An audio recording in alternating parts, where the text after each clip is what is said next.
ദൈവചൈതന്യം തുളുമ്പി നിൽക്കുന്ന ശ്രീകോവിൽ. ഇഹപര ദുഃഖങ്ങൾക്കുള്ള ഏക അഭയസ്ഥാനം.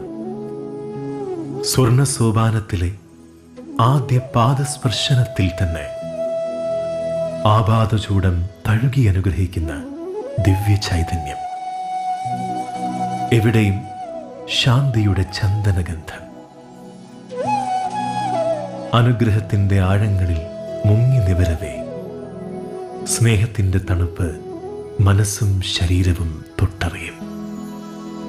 ദുഃഖങ്ങൾ അഴിഞ്ഞ് ഈറനണിഞ്ഞ മിഴികളുമായി സ്വാമിയെ തൊഴുതു നിൽക്കുമ്പോൾ ആരോ കാതിൽ മന്ത്രിക്കും, ഇതാണ്, ഇത് തന്നെയാണ് അഭയസ്ഥാനം, സങ്കടമോചനത്തിൻ്റെ ശാന്തി തീരം.